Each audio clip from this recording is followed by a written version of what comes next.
million naira for the mass burial of 103 persons identified as 2020 EndSARS victims has gone viral on social media, sparking outrage.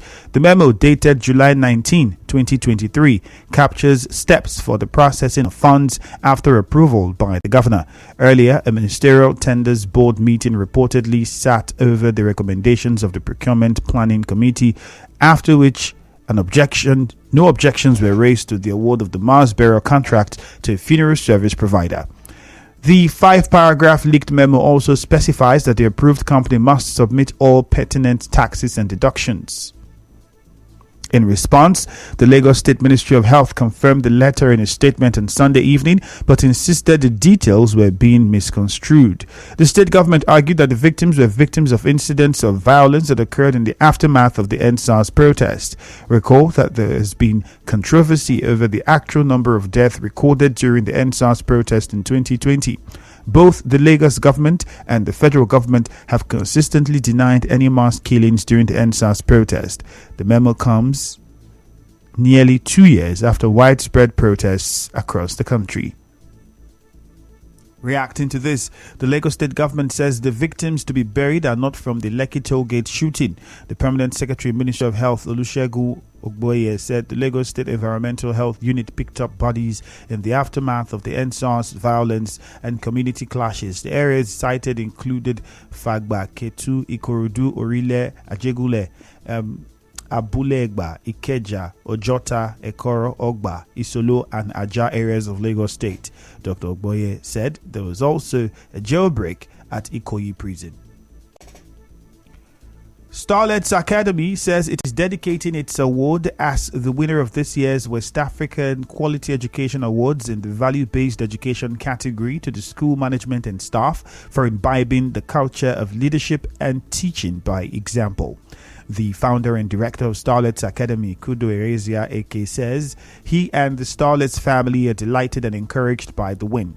A statement by the school said the award followed a rigorous, detailed, and robust assessment of applicable educational indices by the Award General Committee headed by Professor Stanley Onhehe.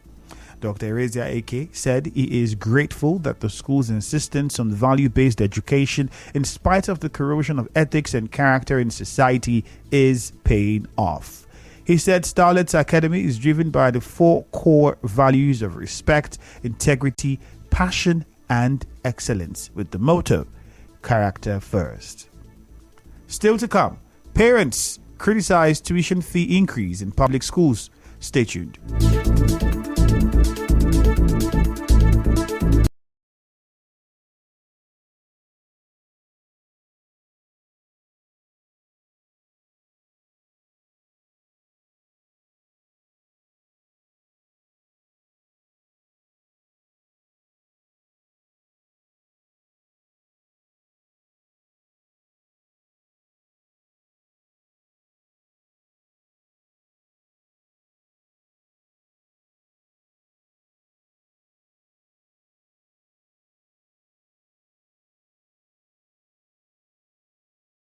Of Nigeria, NAPTAN, have called on President Bola Tinubu to slow down following the increments in tuition fees and others by government-owned schools. In an interview, the Deputy National President of NAPTAN, Adeolu Ogunbanjo, urged the President to, as a matter of urgency, put a stop to the tuition fee hike in public schools. He said life is being snuffed out of parents as a result of such increases in almost all sectors, such as petrol, electricity, and now school fees. Some women in Port Harcourt have been speaking about how they've been coping with the current economic realities since the subsidy removal. Some married women told correspondent Constance Mega that they've had to reduce their shopping list and food portions in their homes. The first thing I had to do is mindset shift for myself, my family, for the children. Let them understand that it's not business as usual. You're not going to always get all that you want the way you used to. I have certain amounts my husband gives me. I have to beg him to add 5,000 naira to it. It now cushion my own side of contribution to the household. Then I've reduced the size of meat in the pot. Can't just buy something today and come back tomorrow and it's the same price. Everything is just shooting up. Even if we still buy the one my money can afford, I buy. The children request for this one, this and that. It's just God that is providing. You have to really adjust and watch as the day unfolds, whatever it brings.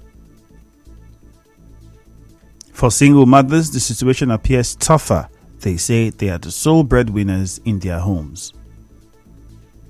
Business is slow and feeding is on a high side. So I'm a single mom now. I have children, so a lot of responsibility. I'm not even talking about myself, but the children, there's no man helping out. So it's only on me, and so it will be really difficult. Well, it's not easy at all. Don't go there. Even those who have complaining, then talk of us who don't get work and we're single parents.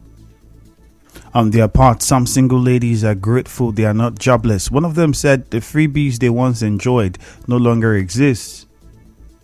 We feel like maybe 20% out of 100 still show working, but seriously, like 70-80% really the local. I have my house, I have a job too. God has made me fine. I'm actually fine. I'm still staying with my parents, so I didn't really get to feel the no cash thing. The only thing I knew was that the amount of fuel we used to buy reduced. We were buying 20 liters, we reduced it to 10 liters. Then I have to cut down on other expenses at home. Like I'm working now with my little business added to it. I'm okay. It's so okay, but I'm fine. Scores of people in Boabidere, Kedere, Bo and Mogo communities in Gokana local government area have benefited from a free medical outreach initiated by renowned industrialist and philanthropist Leslie Mao. Speaking during the program, the facilitator and sponsor of the free medical outreach, Leslie Mao, said the free medical outreach is driven by his desire to ensure proper medical health care for the people of Gokana. Head is words. So what we're doing today is giving back to society, ensuring that those who don't have the privilege or resources to access medical care, we support them by bringing it close to them. That's exactly what you've seen going on. Also speaking, a member of Pharmaceutical Society of Nigeria, Tekana George, said the free medical outreach covers different areas of health challenges. Medical outreach is one of such initiatives to identify the health challenges of people that can't have easy access to medication or the cost of medication. And that is why we are here to implement that initiative, being fully sponsored and funded by Chief Honorable for the good people of Bukala. The medical outreach is made up of different teams of health professionals. Now what we are doing here, we offer different services, diagnostic services, dental care, optometry for those that have eye issues. We have the pharmacies here to also dispense free drugs. Some of the beneficiaries of the medical outreach commended the sponsor of the outreach, Leslie Mao, for the gesture. We should continue in this humanitarian service to humanity. It's very good. I'm happy and the community members are happy. Even my council members are happy for this kind of gesture. I have been attended to and well attended to. Today we are being given free medical by Chief Honorable Leslie Mao. At this point in time when everything is hard, he has been able to squeeze out his money and do this for us in this community.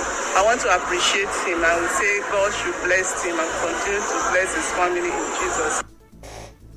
Our correspondent reports that the free medical outreach covers deworming of children of all ages, drug dispensing, dental care, free HIV tests, eye checks and free glasses, as well as general consultation and diagnosis.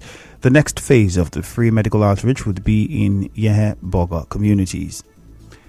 The federal government has revealed that it will, in the coming days, streamline its taxes from 52 to 10 in order to promote efficiency. The special advisor to the president on revenue, Zach Adedeji, who made this known, said the decision became necessary because of multiple taxes and that compliance and trust in tax payment had become huge challenges in Nigeria. The Nigerian Air Force says it is not conducting any recruitment exercise. A statement from the Directorate of Public Relations and Information, Nigerian Air Force, Edward Gapquet, says that NAF recruitment process is devoid of recruitment agents and is free. Air Commodore Gapquet said that anyone who pays money under any guise does so at his or her own risk.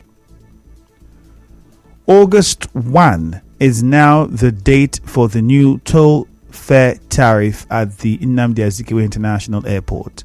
The Federal Airport Authority of Nigeria shifted the date from July 17 to August 1, 2023.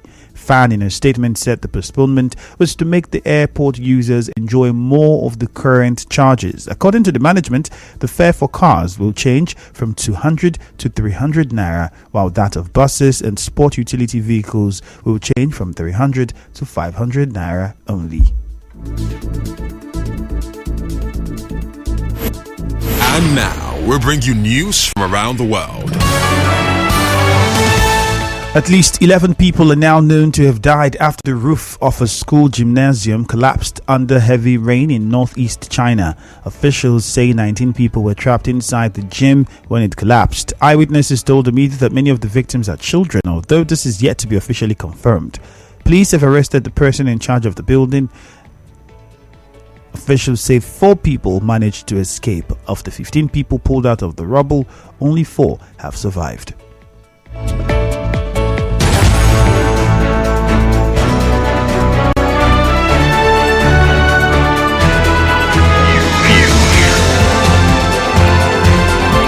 This is the news on 92.3 Nigeria Info.